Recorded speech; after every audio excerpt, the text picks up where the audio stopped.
Assalamualaikum warahmatullahi wabarakatuh. Waalaikumsalam warahmatullahi wabarakatuh. Alhamdulillahirabbil alamin wa bihi nasta'in wa ala umuri dunya wa din wassalatu wassalamu ala asyrofil anbiya'i wal mursalin sayyidina wa maulana Muhammadin sallallahu alaihi wasallam wa ala alihi wa ashabihi ajma'in amma ba'du. Qala Allah ta'ala fil Qur'anil Karim a'udzu billahi minasyaitonir rajim bismillahirrahmanirrahim fas'alu ahla dzikri in kuntum la ta'lamun wa qala nabiyyuna Muhammadun sallallahu alaihi wasallam alaikum bi mujalasatil ulama wastima'i kalamil hukama fa inna Allaha yuhyil qalbal maitata bi nuril hikmah kama yuhyil ardal maitata bi nuril dima'il maqam. Sallallahu alaihi wa sallam rasuluhu nabiyul habibul karim wa nahnu ala dzalika minasyahidin wa syakirin walhamdulillahi rabbil alamin. Allahul mukarramin, segenap para guru-guru, para asatidz yang saya hormati, wabil khusus guru kita Al-Ustadz Syahudi, wabil khusus guru kita Al-Ustadz Rosimin Anwar SPDI, wabil khusus guru kita Al-Ustadz Simin Duru Kornaen dan guru kita Al-Ustadz Nur Hasan dan ustadz-ustadz yang lain yang saya tidak sebutkan nama satu persatunya, namun tidak mengurangi rasa hormat serta ta'zim sayang. Mudah-mudahan mari kita doakan guru-guru kita selalu diberikan kesehatan oleh Allah Subhanahu wa taala, dijembatkan rezekinya serta barokah. Amin ya Allah ya rabbal alamin. Dan wabil khusus yang saya hormati keluarga almarhum Bapak Haji Maing, itu Bapak Musri, Bapak Muiz, Bapak Ustadz Bergawi, Abang Fahmi. Mudah-mudahan keluarga almarhum Bapak Haji Maing selalu dalam lindungan Allah Subhanahu wa taala. Amin. Dan bapak-bapak yang lain, orang tua kita yang saya tidak sebutkan namanya, mudah-mudahan kita semuanya selalu diberikan kesehatan oleh Allah. Amin. Amin. Pada kesempatan malam ini seperti biasa kita melanjutkan ta'lim kita, yaitu masih tentang hukum-hukum yang berkaitan dengan nikah, yaitu di bagian wa amata ikul aidiju anil mu'min fal aula lahu tarkuhu. Bismillahirrahmanirrahim. Wa amata ikulan anakon utawi wong kang bronto al-ajiju kang apas anil mu'ni saking biaya fal aula maka utawi kang lawi utama lahu kedua ta'ikul ajiz tarkuhu iku ninggale nikah. Wa kasru hajati lan utawi mecahaken syahwate ta'ikul ajiz bisaumi kalawan puasa la bidawai oranana kalawan obat. Wa kurialan den makruhaken yen nikali ajijin kedua wong kang apes anil mu'ni saking biaya guairi taikin kang oranana bronto. Wajib bulan wajib dia nikah binadri kalawan sebab nazar ay sunu dibaga ing dalam sakira-kira dan sunahkeun dia nikah.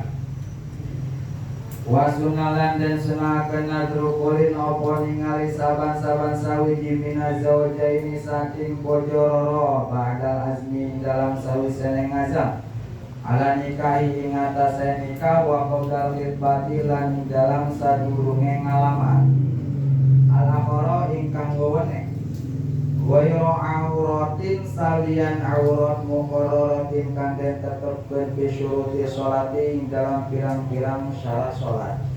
Payang suruh maka ningali ya kulin minal hurrati saking wedon kang merdeka wajahaha ing rarahine hurra liari pader ponyen tawaru ya kulin jamalaha ing ayune hurra wa kafai halan ing efek-efek tangan rorone hurra zohron luare wabat nanjrone liari pader ponyen tawaru ya kulin khusubata badania ing mulus awake ya hurra wa miman lan saking wong biha kang tetep kalawan man rikun apa sifat abi maring barang ada kang ngaliyani barang maing barang baina surati kang tetep ing dalam antara kudel waruk batilan tengkul wa umalan utawi karone hurra lan amat yang duroni iku ningali sakarone hurra lan amat minhu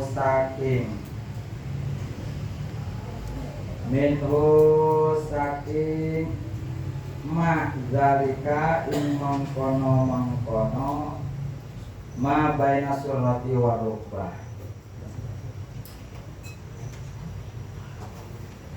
Bismillahirrahmanirrahim. Wa amata ikul ajizu anil mu'min fal awla lahu tarku.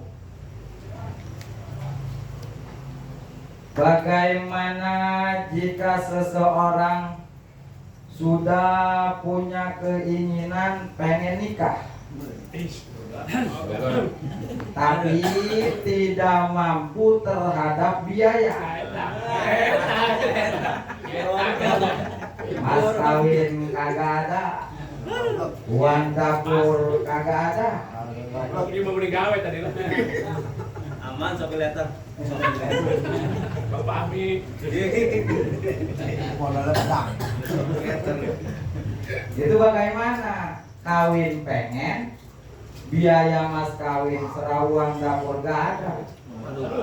Wa amataiku adapun ketika seseorang yang punya keinginan pengen menikah kawin al-ajizu anil mu'ni, namun dia tidak mampu terhadap biayanya, fal aula lahu tarkuhu, maka alangkah bagusnya jangan dulu menikah. Umur tapi Jalan.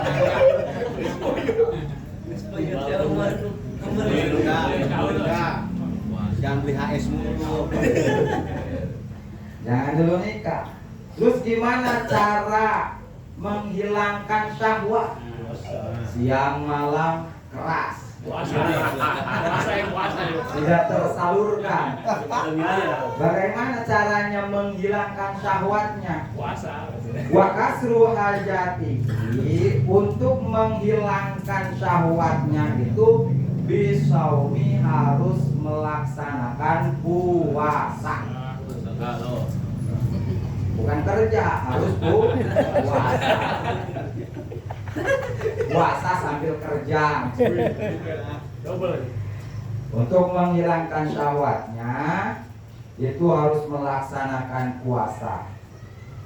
Udahlah pakai obat aja, mau puasa malas. Akhirnya pakai obat. La bidawai, tidak boleh dihancurkan syahwatnya oleh obat. Kayak semacam pakai kamper, nggak boleh. Harus puasa. Emang kerja kalau berarti pernah ya? Nah ini keterangan ini diambil dari hadis wa man lam yastati fa alaihi bisawm fa innahu lahu wijahun. Barang siapa orang yang punya keinginan pengen nikah tapi tidak mampu terhadap biaya, maka harus menghilangkan syahwatnya dengan melaksanakan puasa. Kenapa? Fa innahu lahu wijahun, karena puasa itu bisa menjadi peredam syahwat.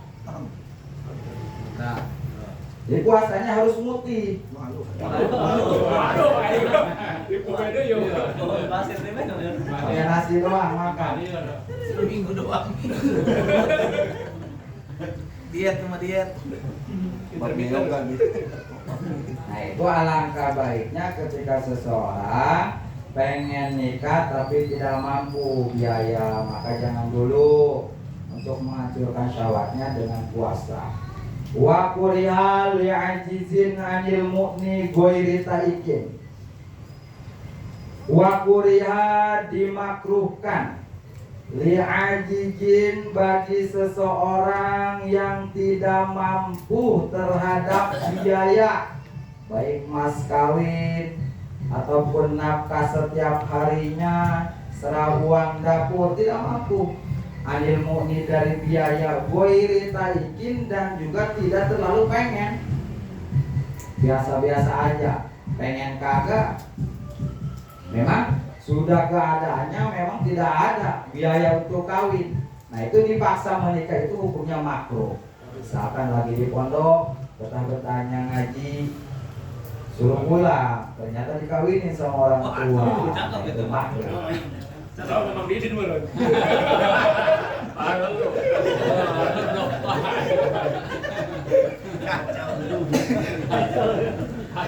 Makruh memaksakan seseorang menikah ketika seorang tersebut memang tidak terlalu pengen nikah dan juga belum mampu terhadap biaya, itu makruh dipaksakan menikah. Wa yajibu bin nadri haitsu nudiba.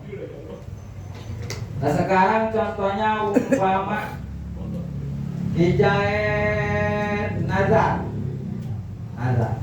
Kata Kijaid nazar, saya jika beres mondok di Parung Sapi langsung kawin. Nazar. Jadi nazar, pengen nikah itu dinazari.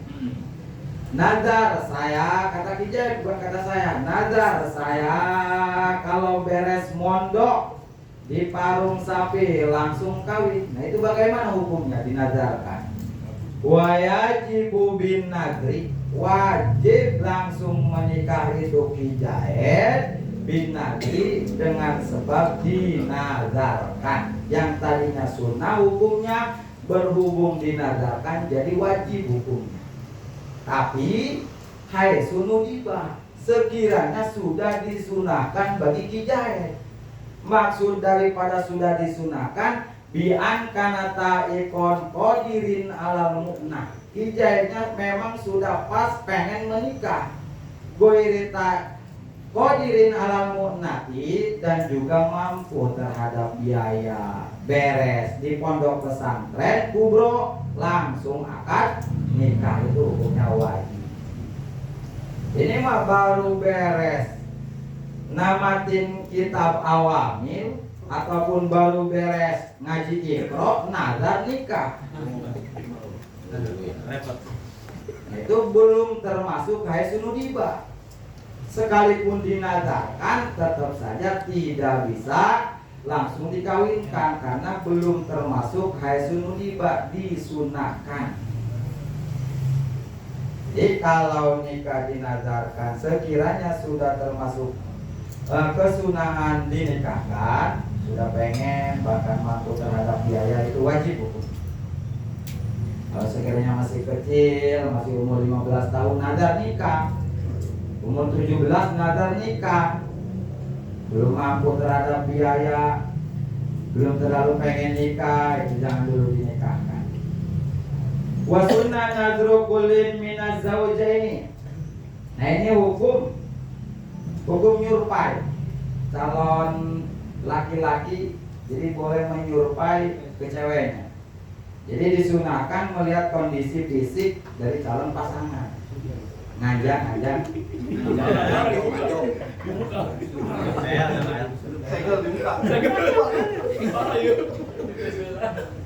Tapi cukup sekali, jangan tiap malam.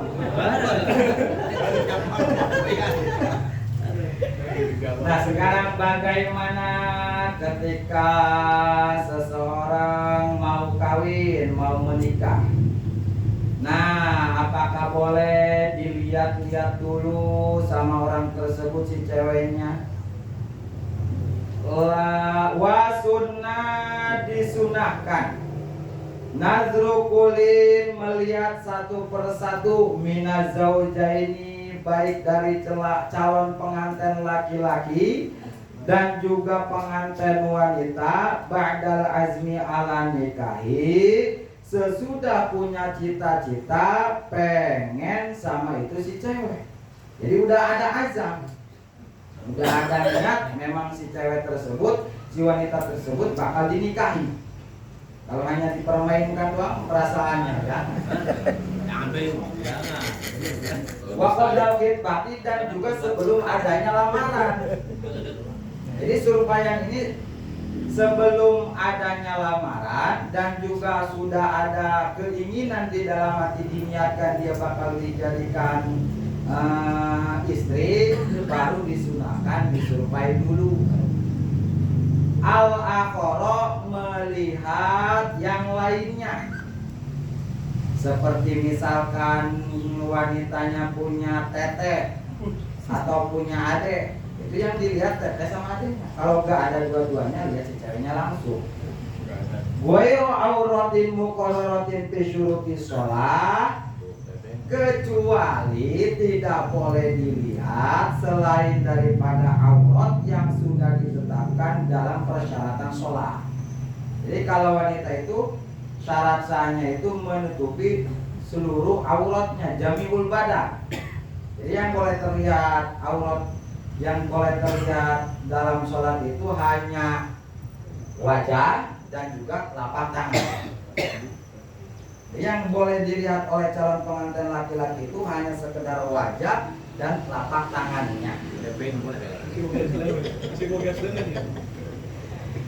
Payang dulu minal urwati, maka boleh calon pengantin laki-laki lihat ke wanita yang bersifat merdeka, wajahaha, melihat wajahnya, mukanya.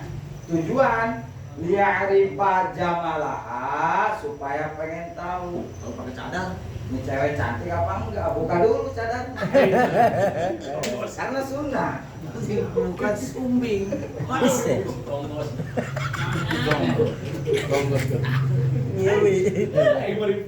Wakapai hal dohron wabatnan, dan juga boleh melihat telapak tangannya luar dalam.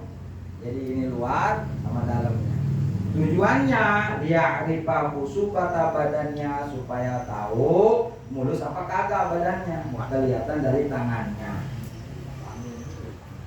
Kalau ahli-ahli kitab Qurratul Uyun pasti tahu dari alis atau dari hidung, dari bibir ketahuan dalamnya.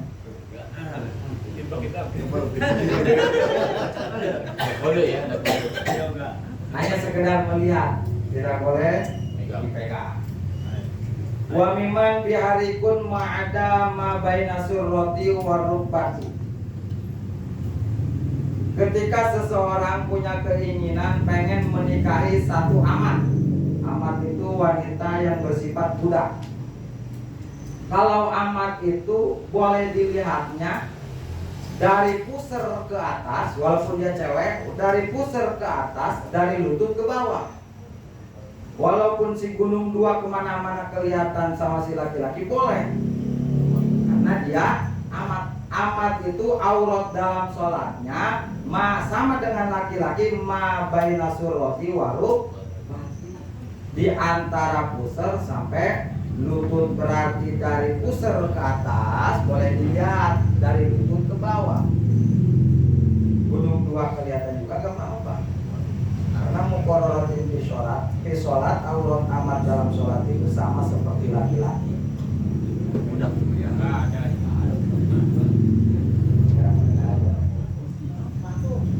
Wa huma yang turuni min dzalika. Begitu pula ketika wanita yang merdeka ataupun amat boleh melihat laki-lakinya zalika, di antara kulit pusar, dari pusar ke atas, dari lutut ke bawah. Laki-laki juga sama, boleh diperiksa dulu sama si cewek-ceweknya biar tahu ada haburan gak nih? Palu.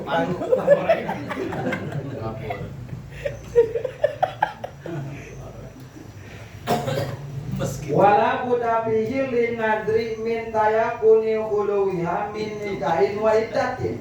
Itu nggak bisa. Wala buddha mau tidak mau harus. Jadi syarat. Pihilin nidri dalam masalah halalnya melihat wanita yang akan dijadikan istri, minta yakuni uluwiha min nikahin, harus punya keyakinan si wanitanya itu tidak boleh yang punya suami. Harus sepi, harus tidak boleh yang punya suami. Jadi masih perawan atau janda, memang benar janda sudah dipastikan jandanya. Jangan yang punya suami disuruh jangan. Waidatin, dan juga harus punya keyakinan bahwa wanita tersebut tidak ada iddah dari orang lain.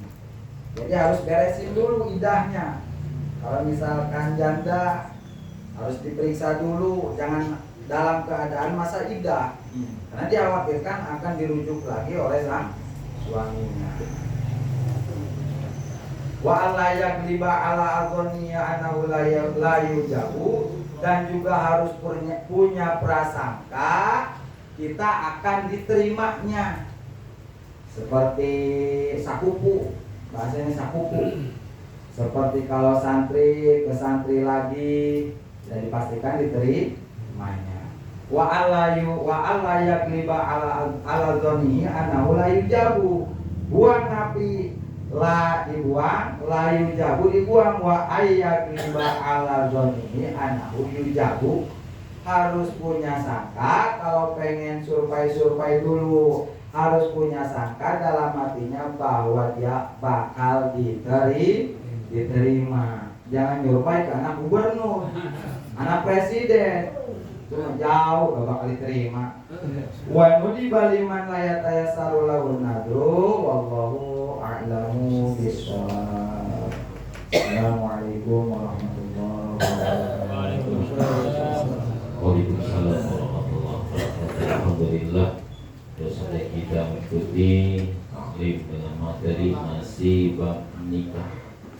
Bagi yang masih jomblo, ya, atau yang mau nambah, ini yang menambah. Kira tuh, kayaknya.